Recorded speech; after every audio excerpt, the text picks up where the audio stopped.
Sabe, alguns textos bíblicos são muito mais do que simples versículos. São verdadeiros dramas que se desenrolam diante de nós. E o Salmo 2 talvez seja o exemplo mais claro disso. Um confronto cósmico entre o céu e a terra. Vamos mergulhar juntos nessa análise. É curioso que o livro dos Salmos comece de uma forma tão serena. O Salmo 1 nos dá um retrato da paz. Ele fala do homem justo, do homem feliz, que tem uma vida estável, fecunda, como uma árvore plantada perto de um rio. É uma imagem de pura ordem e tranquilidade. Mas essa calmaria toda é quebrada de forma imediata. O Salmo 2 já explode com uma pergunta que nos joga no cenário de caos total. As nações estão agitadas, os reis estão conspirando, o mundo inteiro parece estar em pé de guerra. E aqui está, talvez, a chave para entender todo o saltério. A posição desses dois salmos, um logo depois do outro, não é por acaso. Ela nos ensina algo fundamental. A vida de fé, essa busca pela felicidade do justo, não acontece numa bolha. Ela é inseparável da realidade de um mundo que está em conflito com Deus. Para a gente captar toda a profundidade desse salmo, o melhor é enxergá-lo como ele foi construído, como uma verdadeira peça de teatro divina que muda de cenário, muda de voz e que se desenrola em 4 atos bem distintos. Essa estrutura é a espinha dorsal da mensagem. A ação começa com a conspiração aqui na Terra, sobe para a resposta que vem do céu, depois desce para a proclamação do rei em Sião e, por fim, se encerra com uma escolha que é oferecida ao mundo. É nesse movimento que o poder de Deus se manifesta. Vamos então olhar mais de perto os 2 primeiros atos. São eles que estabelecem o conflito central. De um lado, a conspiração humana. Do outro, a reação soberana de Deus. O primeiro ato nos joga no meio de uma rebelião em escala mundial. A gente vê como os reis da terra se levantam, como os príncipes conspiram unidos. O alvo deles é muito claro, é contra o Senhor e contra o seu ungido. E o que eles querem? O objetivo declarado é um grito por independência. Rompamos os seus laços e sacudamos as suas algemas. Eles enxergam a autoridade de Deus como uma prisão e buscam uma liberdade que, como vamos ver, é uma ilusão. E então, a cena muda. De toda essa agitação na terra, somos transportados para a tranquilidade do céu. E a resposta de Deus não é de alarme, não é de preocupação, é riso. Um riso soberano, que mostra o quão inútil é essa conspiração toda. Mas o que significa teologicamente esse riso? Bom, não é uma emoção como a nossa. Como explica Santo Agostinho, o riso divino representa o poder absoluto de Deus e a sua presciência. Ele já sabe o fim da história. Por isso, ele vê a rebelião como ela realmente é, vazia e destinada ao fracasso desde o início. A resposta de Deus não para no riso, não. O drama avança para o terceiro ato.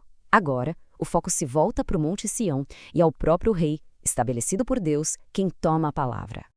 A voz que a gente ouve agora é a do ungido. E é muito importante notar que ele não fala por autoridade própria. Ele se apresenta como o portador de um decreto divino, de uma lei eterna que é o fundamento de todo o seu poder.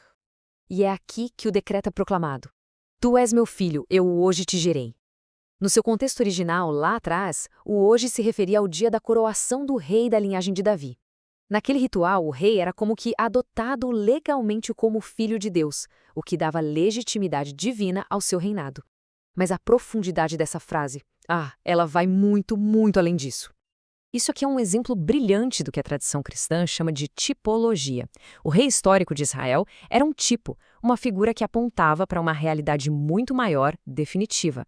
Aquilo que era uma adoção legal para o rei davídico se torna em Cristo a revelação da sua filiação divina e eterna. O reino limitado dele se torna em Cristo uma herança universal sobre todas as nações. O Novo Testamento, claro, enxerga este salmo como uma profecia que se cumpriu perfeitamente em Cristo. A igreja primitiva, por exemplo, associou a conspiração dos reis à paixão, quando Herodes e Pilatos se uniram contra Jesus. A filiação divina foi proclamada com toda a força na ressurreição, o hoje definitivo da sua coroação como rei, e o cetro de ferro se tornou o símbolo do seu juízo final. E assim chegamos ao ato final.